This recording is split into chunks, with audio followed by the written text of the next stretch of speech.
fourfold human being, the physical, etheric, astral, and ego or I body. These are the things that we're going to be talking about today from all coming from Rudolf Steiner's perspective of what a human being was. So let's get into it. Before I start going into the actual terms that I just used now, we'll just look at the human being in from four different perspectives, using words that most of us are used to. So we can all agree that we have a physical body, right? We can all agree that we're alive, that we breathe and we eat and we digest. We all agree that we have consciousness. We consciously have likes, dislikes. We feel hungry. We feel happy. We feel sad. We're conscious. And then hopefully we can all agree that we have memory and we also have a moral compass, which lies above that surface level of consciousness of what we like and dislike and goes beyond that and tells us what feels right, what doesn't, what kind of decisions we need to make to create a future that we want. So if we agree that we can divide the human being up into those 4 points, I'm going to now tag those 4 with those more spiritual, esoteric terms that I once used and compare it to the different kingdoms on the earth, the physical, plant, and animal kingdom. So our physical body, like the mineral kingdom of the earth, by mineral kingdom I mean the non-living parts of the earth, the stones, the rocks, So our physical body is related to that part. If you look at a corpse, unpleasant as that might be, but if you look at a corpse, you can see the human being's part that's related to the mineral world. It slowly falls apart, decomposes, and goes back to the earth from where it once came. Let's go up a level, and then we've got the etheric body, which is related to the plant realm, or the people have also called it the life body. But this is like a finer body that you can't see, but it relates to the plant kingdom in that it governs the forces of life in us. Just like a plant is essentially just mineral and life. Like the plant, we grow, we eat, we breathe. It's those life forces that run through us, and Rudolf Steiner and other occultists and stuff say that it's just slightly goes beyond our physical, if you are able to see that. I'm not, but it's kind of this force, almost like a charge that keeps us going, so to speak. It's more complicated than that, but it's a good way to just basically look at it. And then we go up another level, and we're at the astral realm then, which is related to the animal kingdom. And if you look at an animal, you can see that it has a physical body, it has an etheric body, a life force, but it's also got this other aspect to it, which is this, I like to think of it as like a desire body. So it's very much driven by what it wants or doesn't want. It wants to eat, it doesn't want to get eaten, or it wants to lie down in the sun, or it wants to go under the house, talking about my cat.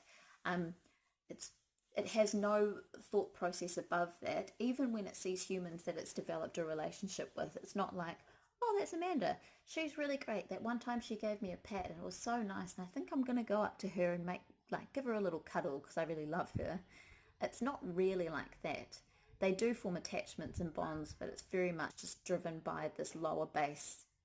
That person makes me feel good.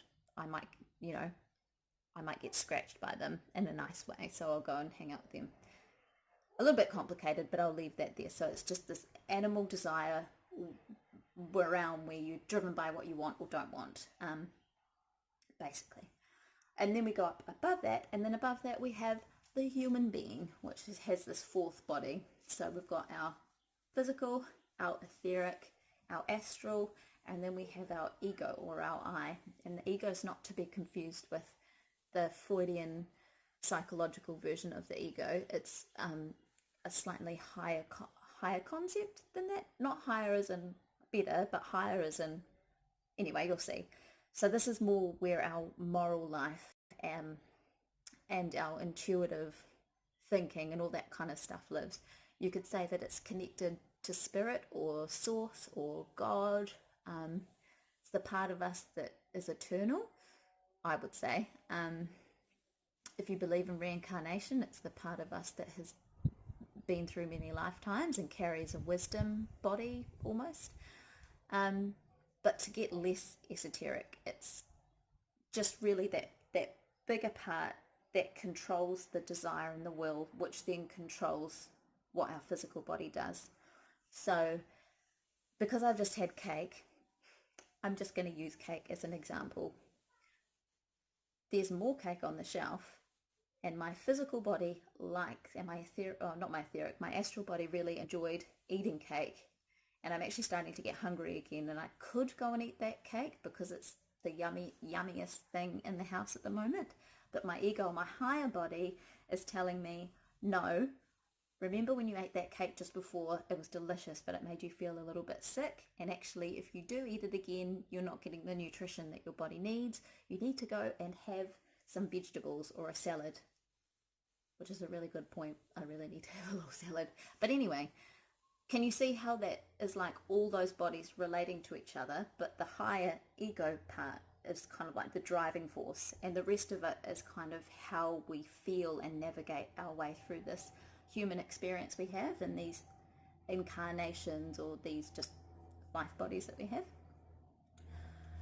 So I've gone through a basic like 1, 2, 3, 4 of how I view them. It's important not to like look at them all as separate all the time. They work as one whole, right? They all have different purposes and they all perform slightly different functions, but when they're combined, they make a human being. When people are, I guess the next thing to describe, or which might be useful for some people, is how this development is used when it comes to education. And I'm only going to talk about that because I was a teacher and I have a kid, so I'm kind of invested in it. But these 4 bodies they don't all come out formed at once. They are born at different times, so to speak. So the physical body obviously is born when you're conceived and then when you're born. So the physical body's there, it's done, it's all doing its thing. And then the etheric body has kind of, for the first 7 years, has the majority of the control over what happens next. Please just take this all with a grain of salt. If this is all new to you, just either agree with it or don't. It's fine. It's just, I'm giving you a picture. Anyway, disclaimer over. So the etheric body works and does its thing for the first 7 years, which is why most Waldorf schools don't have the children start formal education until they're 6 turning 7, or what they call the change of teeth, when the etheric body is loosening and the teeth start falling out. Anyway, the first 7 years is very much about the physical development, so the etheric kind of doing its thing, and fine motor skill development, large motor skill development, very social time. So it's really important for children to just be learning how to work together, but work together not at an intellectual level, but at a very physical level. So at the kindies, you'll see lots of big movable things that they can move around and build, or tools. They do handwork, but very, very basic handwork. Lots of just like building and running and climbing and getting that physical stuff happening. And then when they're 6 turning 7, that's when the astral body starts to take over and do its thing. So the etheric body is born and it's loosened and it can just do its thing. And now the astral body is awakened, so to speak. And so now they can start doing formal education, but it's very much based in the artistic feeling realm. So lots of stories are told with the academic stuff put into it. Lots of painting, lots of handwork, woodwork, lots of music, lots of stuff that really awakens that emotional, not necessarily emotional, but that feeling realm, gets that feeling realm going, you know, gets it really developing. And then when they hit puberty, that's when the astral's kind of released, and now the I or the ego can start doing its thing. And anybody that knows teenagers or can remember being a teenager can remember that kind of, that intellectual thought process that comes in when you're a teenager, very argumentative, very much like, why are you doing that? They'll very easily trap an unwilling teacher into an argument and won't let up if they think that something's unfair or not just. But still, it's a very immature thought process for most adolescents. But anyway, that's when the schooling starts getting more intellectual, very academic. They're taught in a different way, and taught to be appropriate for what is happening in their body. And then when they're 21, that's when the frontal lobe has finished doing its like redigging that it does when a teenager is a teenager, kind of settles down, and then adult thinking can take over and the ego or the I is released, so to speak. I think that's all right. I'm kind of just blabbering on a bit at the moment, but I'm pretty sure that's how it goes. Anyway, I think I'm right. But so that's kind of how you see it happening in the human being. And that's why Waldorf Education does it the way that it does it, and why there's actually reasons for things that might seem like a bit weird, or especially lots of people so used to like this academic intellectual thought coming right down into early childhood, like right down to 1-year-olds in some early childhood centres, and why Waldorf Education doesn't really go there, doesn't go there at all. There's a reason for it. And that was a little ramble about that. But I think I've kind of said all I want to say in this video. I didn't really want it to be this long, but because I didn't really have a script and I'm just kind of freestyling it, it has become this long. If you have any more questions or want to hear more about this, I have had lots of other ideas of what I would say, but like I said, I didn't want to make like a big hour-long video. I just wanted this to be quite introductory. So feel free to pop questions in the comments. I wouldn't call myself an expert at all, but I do read a lot about this stuff, and I'm really wanting to learn more about it. So if you want to know something more, it's good because it will stimulate my growth process too. Also want to acknowledge that this isn't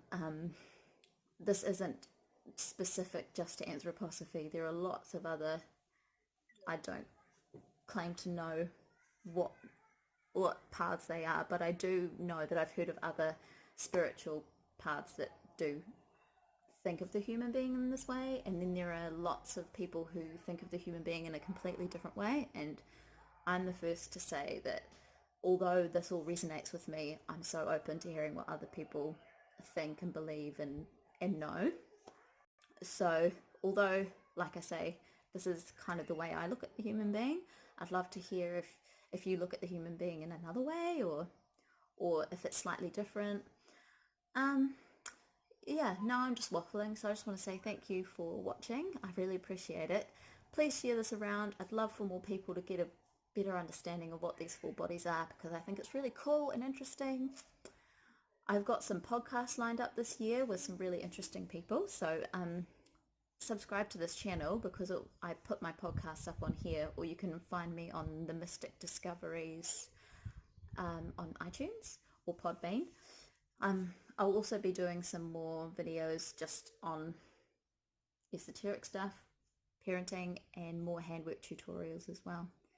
And you can follow me on the Mystic Mama NZ on Instagram, and I also make dolls under the name Silvercap Dolls, so if you want to support what I'm doing, a really cool way to do that is to buy a doll from me. Thanks for watching. I hope you're well, and I hope to talk to you soon. Ka kite. Bye.